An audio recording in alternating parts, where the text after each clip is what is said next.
Development Control Committee, which, due to the government's advice, is to practice social distancing and will be held virtually. The meeting is being recorded and will be available via the council's website to be viewed as soon as possible and practical following the meeting. Everyone participating in this meeting will be accessing this meeting from remote locations. Please could everyone ensure that all mobile phones are switched off or to silent mode. Members will have received the electronic copy of the agenda, and I will ask members to present a summary of the key points. For the record, the agenda can be viewed on the council's website. Members and officers will be speaking at various points during the meeting, and those that may be speaking may switch up the cameras at this point. But I would ask, with the exception of myself as chairperson, at all other times you keep the cameras and microphones switched off. This will help to minimize any background noise and interference and to ensure the condition remains as stable as possible. If any members and officers wish to raise a point or question, they should press the hands up icon on the screen at the top right-hand side of the Microsoft Teams window, and I will come to you in order I receive the request. Please lower your hand once you've finished speaking. The chat button has been disabled for this meeting. Please do not use your microphones until I invite you to do so. Officer from Democratic Services will be supporting this meeting and be monitoring the use of microphones throughout the meeting, and when necessary will mute those not being used. I would also ask the officers to introduce themselves as and when I invite them to speak during the course of the meeting. They too should ensure microphones and cameras are switched off when not in use. I will now proceed to the agenda for business. Apologies. I got 3 apologies. Councillor Webster, Councillor Richard Granville, and Councillor Altaf. Are there any more apologies, please? No one? Thank you. Item 2, declarations of interest. Anybody? Can you hear me, everybody? Yes. Yes, we can hear you. Yeah, we can hear you, Chair. I got it on my own, yeah. No declarations of members and Yes, officers? I've got my hand up, Chair. Nora, when you're ready, please. Can you see me? I can see you. My No, hand, right. put your camera on, Nora, I can see you. No, I don't want to put my camera on, I can thanks. see your lips moving. Yeah, right. I'd like to declare a personal and prejudicial interest in item number 7, agenda item number 7, as I have objected to this application, but I will be exercising my right to speak on this application under the Code of Conduct. Thank you. Thank you, Nora. Right. Item 4, public speakers. Councillor Nora Clark, and the appellant is Councillor Gerard John. Right. Can I move the minutes, please? The last meeting, 9th to 12th. Move. Second. Second. Thank you. Be the advertiser speaker, right. Amendment sheet, move in a second, please. Move again. All in favour? Second. Thanks very much. Right.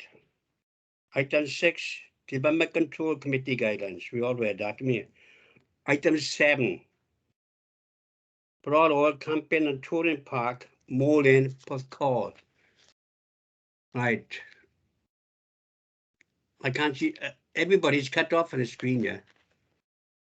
The first speaker will be Councillor Nora Clark. When you're ready, Nora, please. Thank you. Can I just check that everybody can hear me? Yeah, but we can't see you, Nora. We like to see you. We can hear you, Nora. Yes, we can hear you, Nora. Yeah, Can you put your camera on, please? Okay. Right. Okay. No, you're not on the screen, Nora. Oh. Okay. Oh, no, I can see you. Thank you, Nora. Right. You look Okay. nice as ever. Right. Shall I start, Chair? Yeah, the boy, yeah, they'll get him monitored, yeah. When you're Okay. ready, please. Shall I start? Yes. Right. On pages 14 and 15, you'll find my 10 reasons for objecting to this application. I'm not objecting because of the effect it will have on the Nottage ward. I'm objecting due to the impact it will have on the holiday accommodation provision that Porthcawl is able to offer. Porthcawl has very little hotel accommodation, and serviced accommodation has declined drastically over the last 10 years plus. If this application is granted, it will mean that together with the loss of 100 pitches at Happy Valley, 157 touring caravan pitches have been lost within Porthcawl in less than 9 months. On page 19, the tourism officer mentions that this application is preferable to the original application, which represented a loss of all touring pitches at Broadowell. Do we know that the application would have been successful? No, we don't. The officer also states policy Reg 13 is to resist the loss of tourist accommodation to other uses, as this can seriously weaken the county borough's tourism offer, and that is exactly what is happening if this application is granted. It is mentioned in the report that there is a concern regarding the loss of touring sites within Porthcawl, which was raised with the applicant, who amended the application from 50 static caravans to 25. But it must be noted that the owner will carry out a phased approach, and eventually Broadowell will become a site that doesn't cater for touring caravans at all.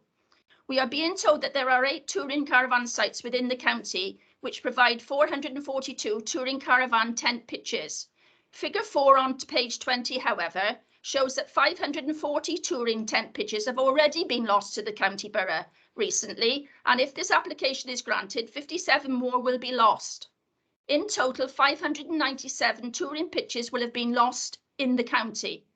What the report doesn't tell you is that the 70 pitches provided by Seesaw Enterprises relies totally upon an annual lease being given by this authority. And the Rookland site, which provides 10 pitches, is exclusively for members of the Camping and Caravanning Club. This site has no electric points, no toilets or showers. The addition of 10 touring pitches provided at Park Newydd Farm does not compensate in any way for the 530 lost at Happy Valley and the additional 57 that will be lost at Broadowell, a total of 587. The report in conclusion states the loss of the touring pitch provision will not materially dilute the attractiveness of Porthcawl as a destination. All that means is if there aren't enough touring caravan pitches for those tourists who want one, then they will go elsewhere. Phasing out touring caravan pitches to make way for static vans is reducing the holiday accommodation provision that Porthcawl and the county can offer. We are on a slippery slope if this application is granted. Thank you, Chair. Thank you, Nora, very kind of. Right, we'll have the second speaker now. As Gerard Jumpy, the appellant.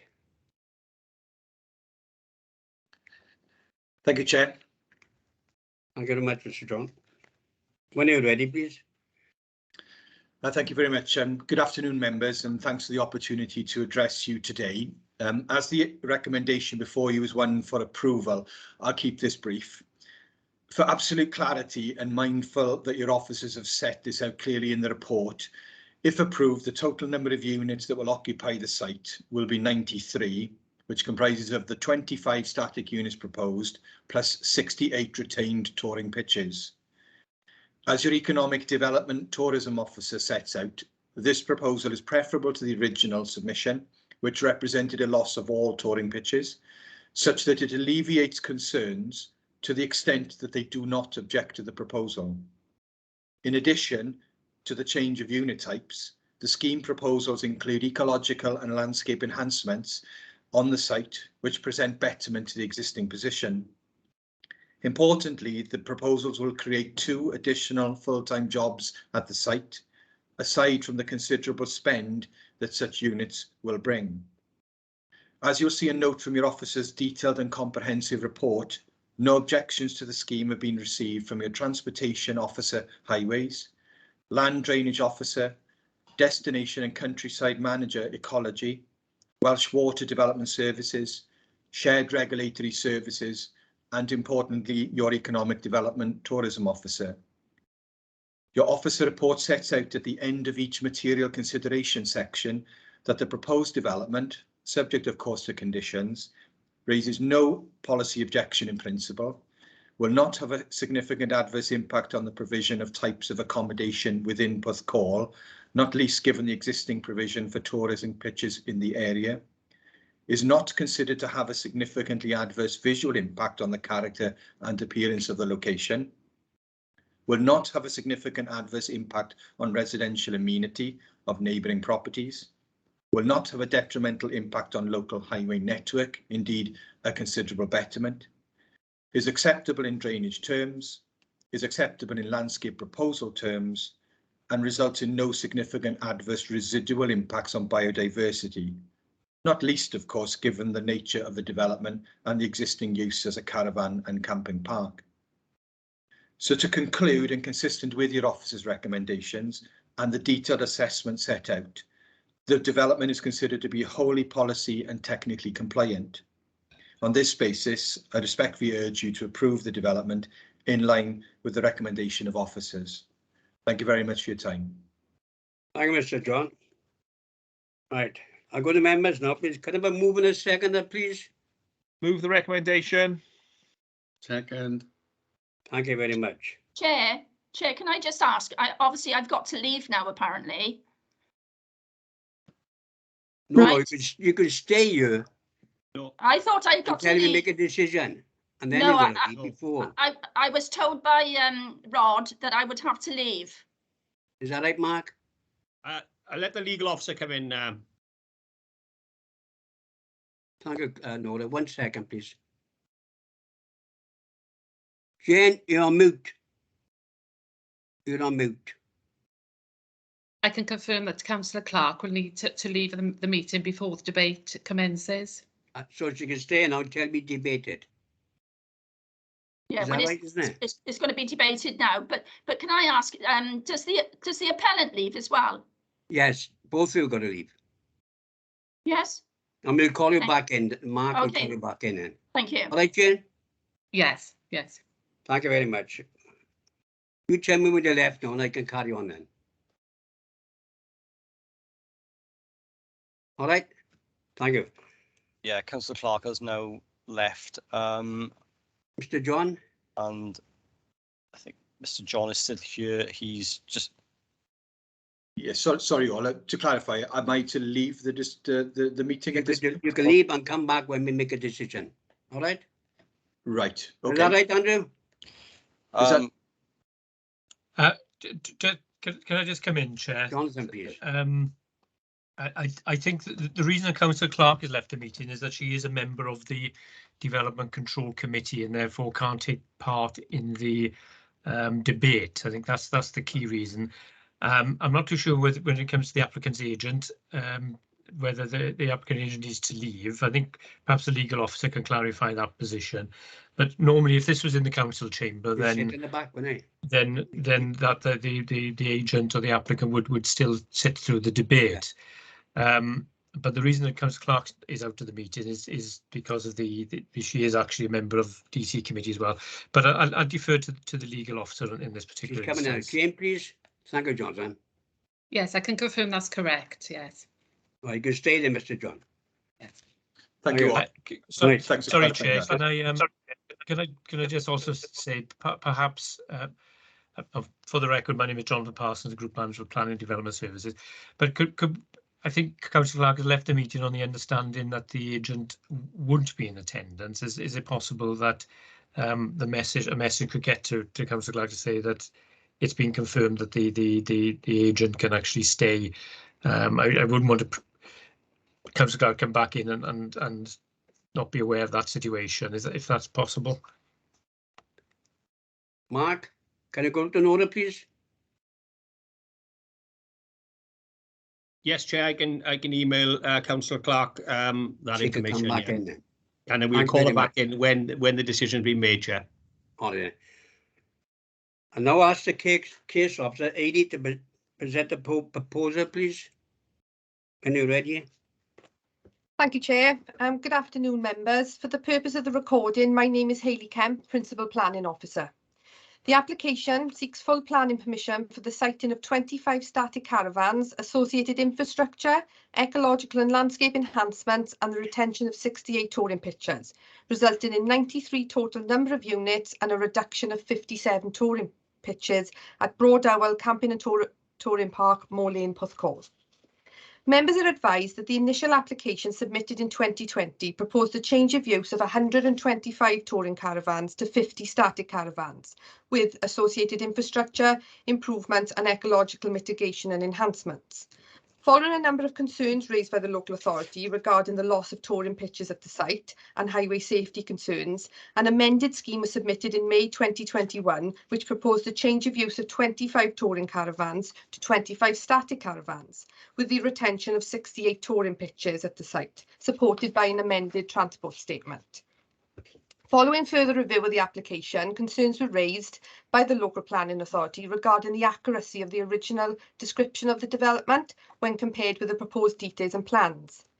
In view of this, in December 2021, the applicant's agent provided further clarification and amended the description of the application to explain the development further and to provide clarification regarding the total number of touring pitches being lost at the site as a result of the proposed development. Therefore, to break the proposed development down and to provide further clarification for members, there are 125 touring pitches on the site as existing. When 25 static units are introduced, these will replace the 25 touring pitches, but as static pitches are larger and more land hungry than touring pitches, the actual reduction in touring pitches will be 57 units overall. By association, the total number of units that will occupy the site if the proposal is approved will be 93, 25 static units plus 68 retained touring pitches. So the proposed scheme now comprises of 25 static caravans that will be positioned to the front of the site and will run along the southeastern boundary of the site. Each static caravan will be served by its own parking space and amenity space with proposed landscaping between each pitch.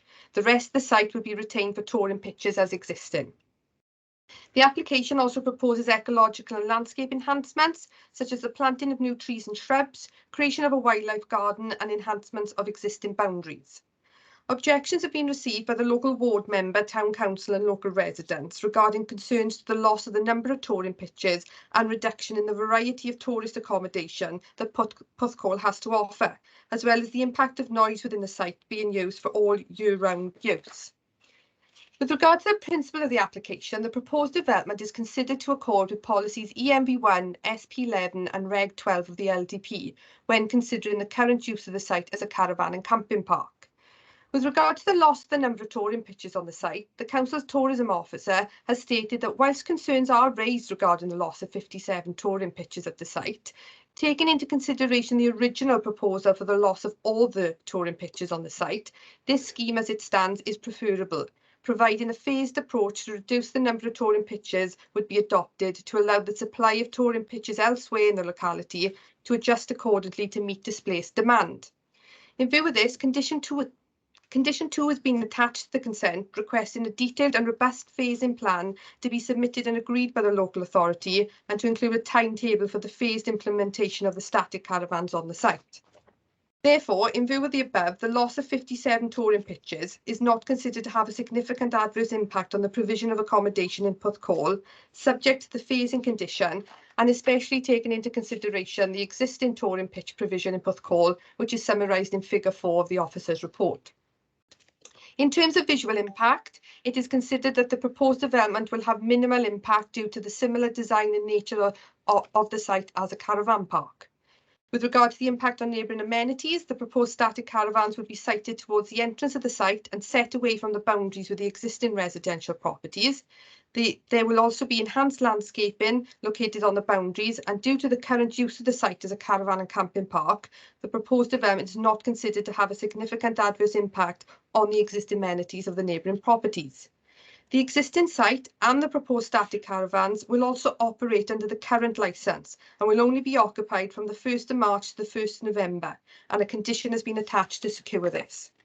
Whilst no highway concerns have been raised in relation to the proposal, members will note that 2 additional highway conditions have been added to the amendment sheet, requesting the submission of a construction method statement and a transport and delivery management plan to be agreed with the local authority prior to development starting on site. This is to address the access concerns and width and height restrictions at Cuckoo Bridge. No drainage or ecology concerns have been raised in relation to the proposal, and therefore this application is recommended for approval, subject to the additional highway conditions stated on the amendment sheet and compliance with the conditions set out in the agenda pack. Thank you, Chair. Thank you, Bailey. Have we got any speakers, please? Right, wait a second, please.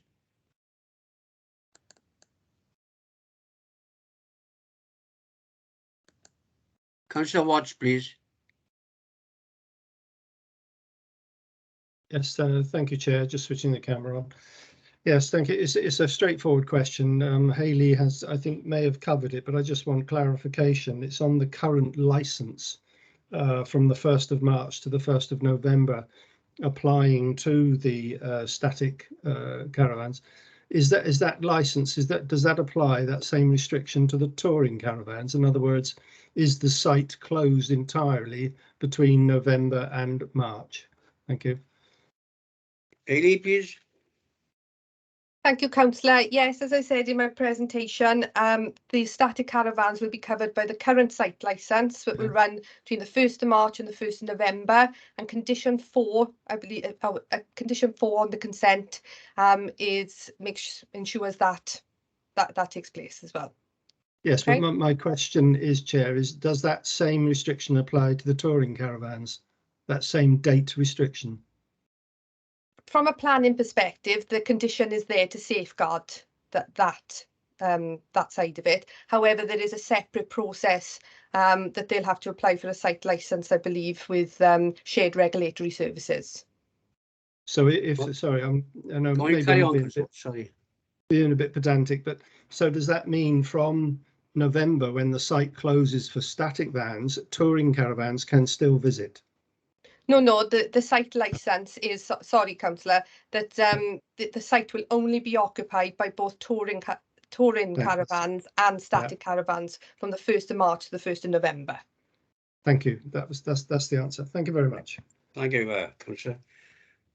Aye, Councillor Vogie, please.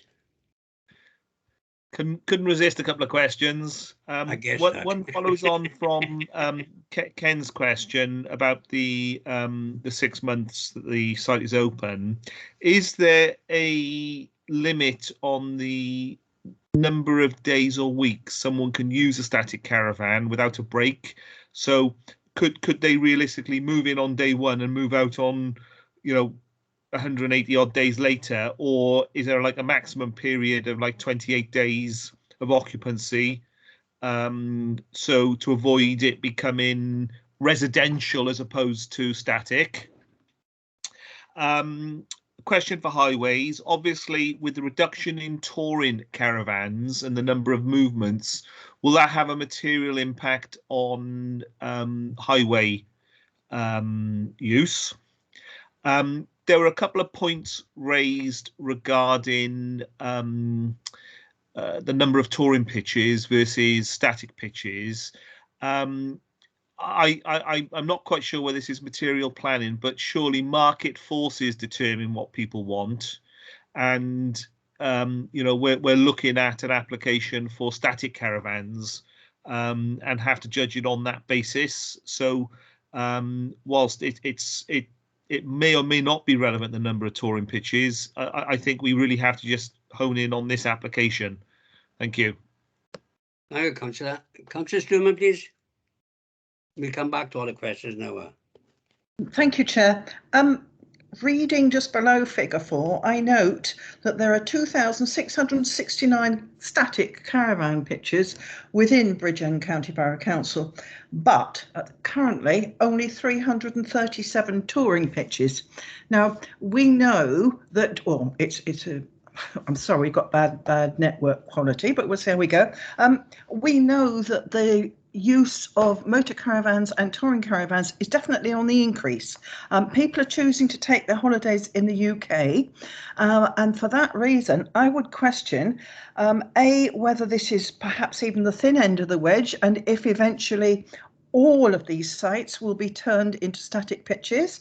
And if so, what happens to the tourers? Are they all going to park along the seafront? Are they all going to park in Newton Car Park? Are they all going to be parking in Rest Bay Car Park? Are they going to be parking illegally? I think it is something we really need to take into account when deciding whether to proceed with this application or not. And thank you for your time. Thank you, Councillor Bosie. Amy, you'd like to come back in the last 2 questions, please? Sorry, Chair. Yeah, in terms of with Councillor Voisey's question, with regards to the limited use of the static caravans, condition 3 ensures that the caravans can only be used for a maximum of 28 days, so it can't be used as a full residential dwelling or for any longer periods of time. So that condition is there to protect that. In terms of the highway question, do you want to go to leave with Councillor Voisey's question? Yes, please. Okay. Thank you, Chair. For the record, my name is Lee Tuck. I'm the Senior Development Control Highway Officer. Yes, Councillor Voisey, there will be a material impact on highway use, and the transport assessment was fairly robust in providing that information, and it detailed that there would be a reduction of 64 daily trips along Moor Lane in the weekday and 78 daily trips at the weekend. So it's quite a significant number, especially during the peak hour. And also you've got the loss of the towing vehicles, which obviously are a lot longer on the highway and a lot slower moving. So hopefully Moor Lane will be freed up, and as I say, as the applicant has said, there will be a highway betterment in that respect. Okay. Thank you, Lee. All right, Councillor Voisey. Yes, thank you very much. What about Ross's question up, please? Elia? Sorry, can you hear me? Right, with regards to the loss of the touring pitches, this application is obviously just for 25 static caravans with the retention of 68 touring pitches. And as I said in the report, we've come a long way in terms of the total loss of the touring pitches for the site. We've managed to retain 68 of them for the touring industry that kind of the Puthcall serves. So in terms of assessing this application is for the introduction of 25 static caravans with the retention of touring pitches on the site.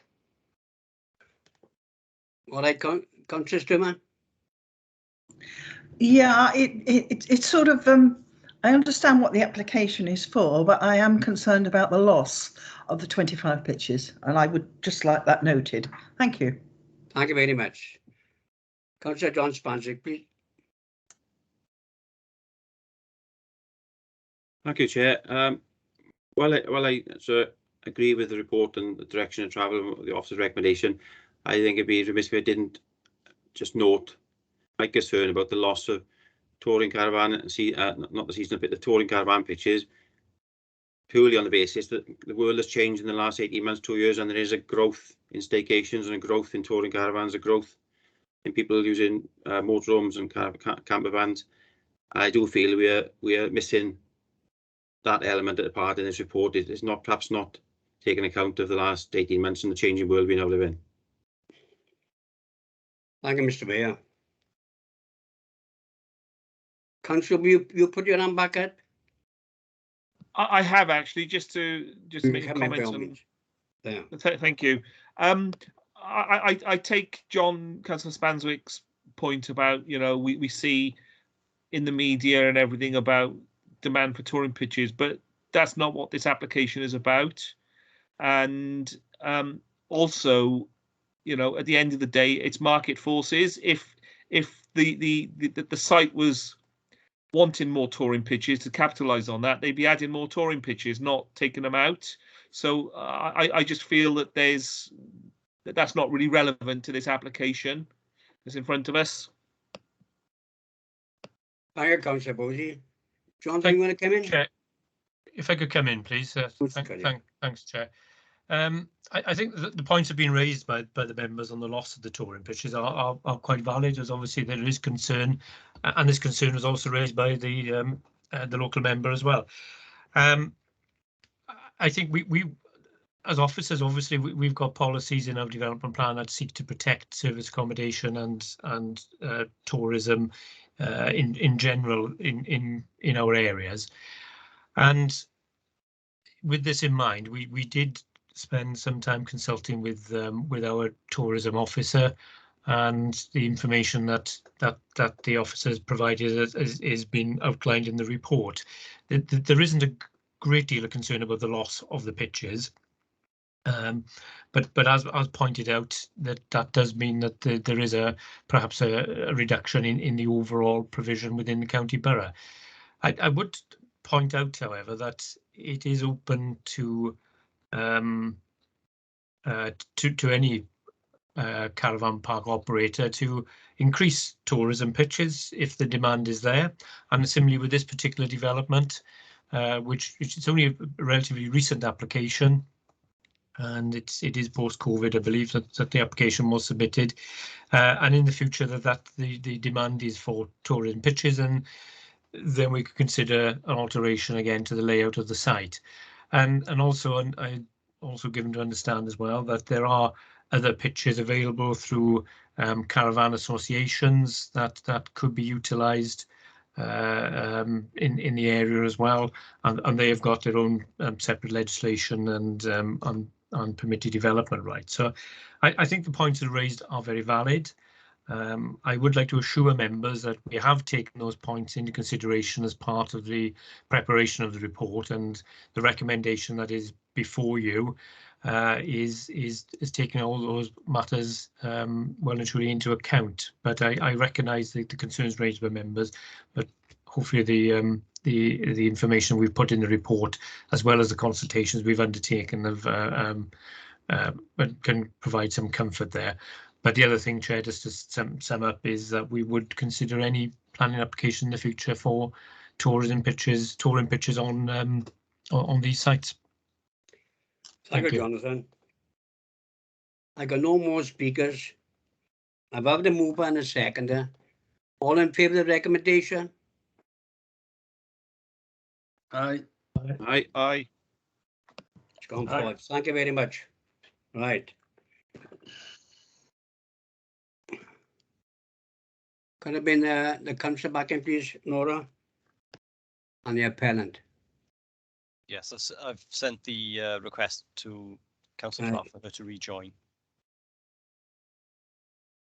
Jonathan, oh, I see you come up then. Right, move on now. Appeals, item 8. Yes, Councillor Clark is back in. Did you want to convey that decision made by the committee to Councillor Clark? Nora, you still there? Yes, Chair. It's gone forward. Officer's recommendation, all right? Thank you. Thank you very much. Right, appeals number 8. Could I have a move in a second, please? Before we start. Move. Appeals. Second. Move. Thank you. Second. Jonathan, when you're ready, please. Thank you, Chair. We have a couple of appeal items on the report today. We have a number of appeals received, and we've had a number of decisions. There are a number of interesting decisions contained within the report, and the full decision letters are reproduced within the report.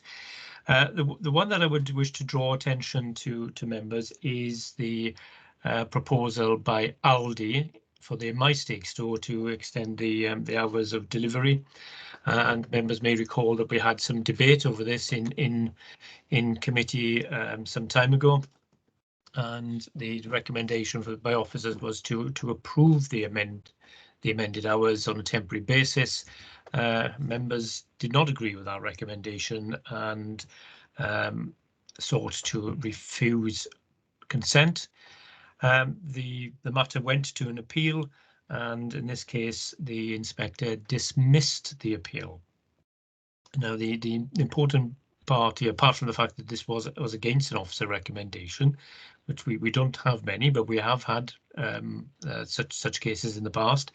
But I think the important aspect here is the inspector's thought processes in coming to that decision.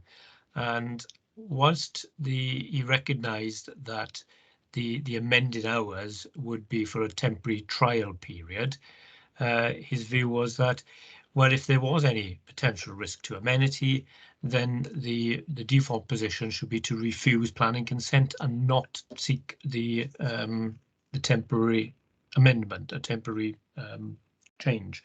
So I think that's important because it may inform how we would proceed with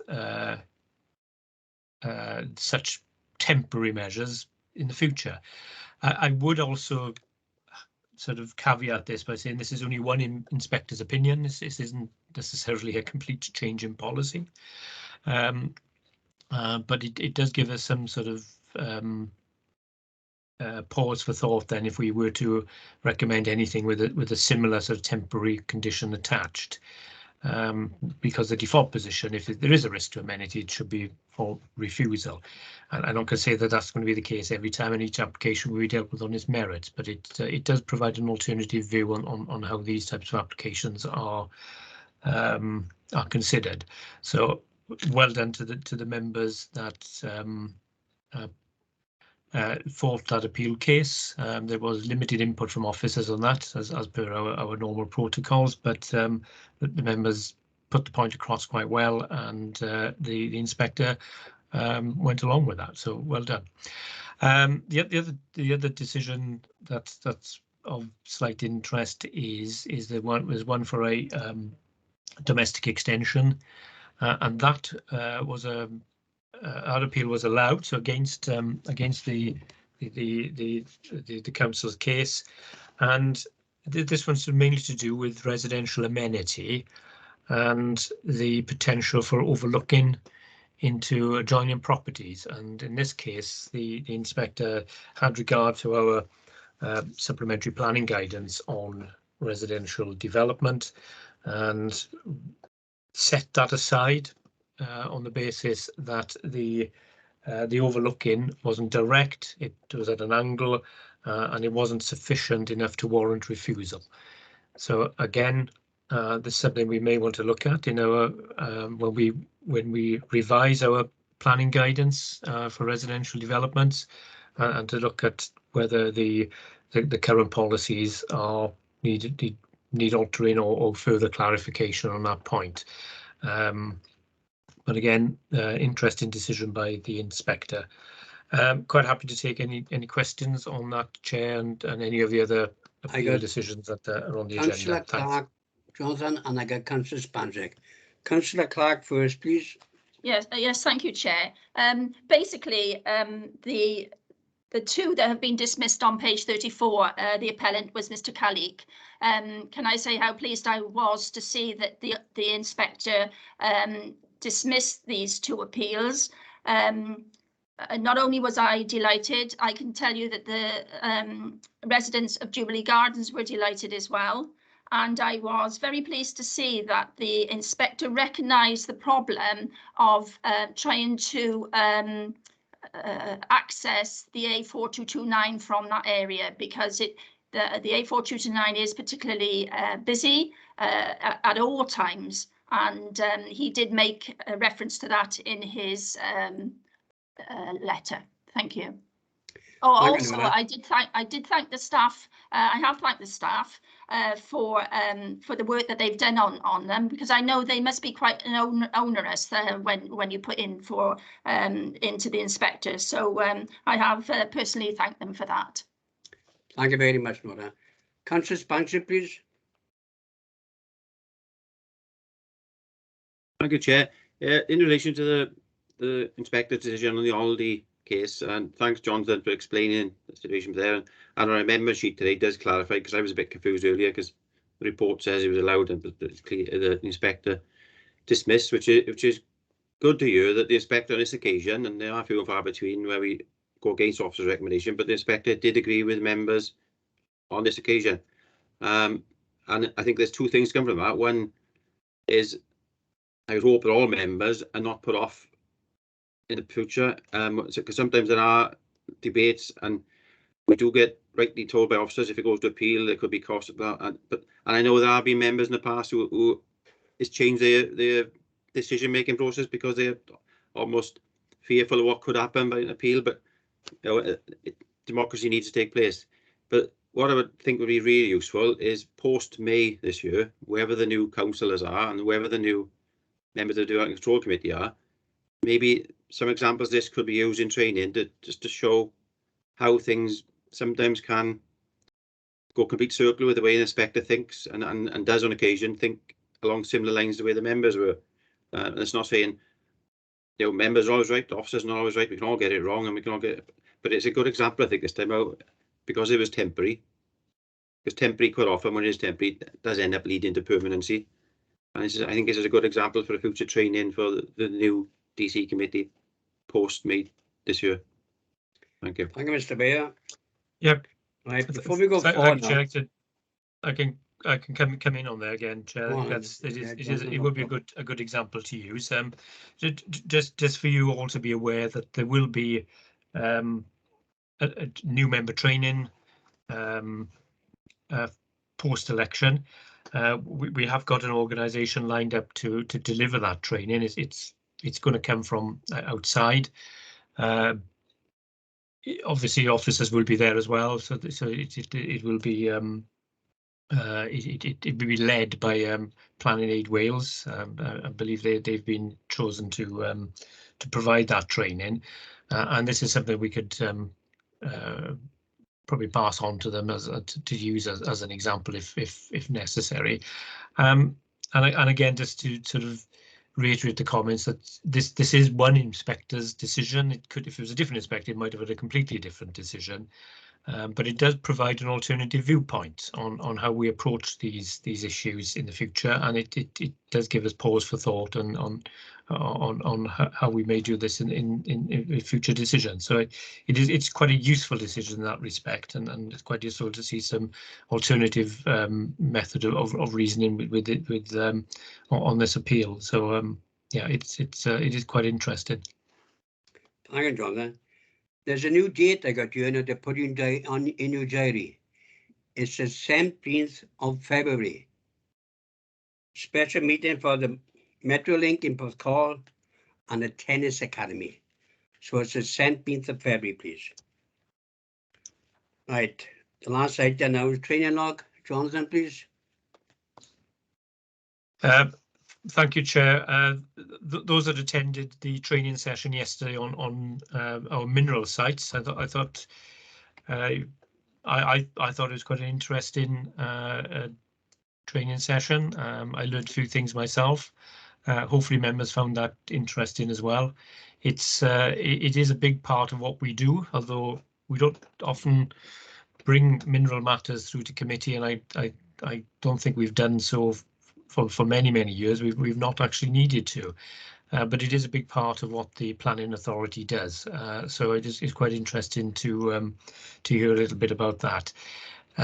Next committee in March, not in the interim one in February, but the next committee in March, we will have officers from our conservation team that are going to discuss the potential for the authority to have its own delegated authority to determine listed building applications.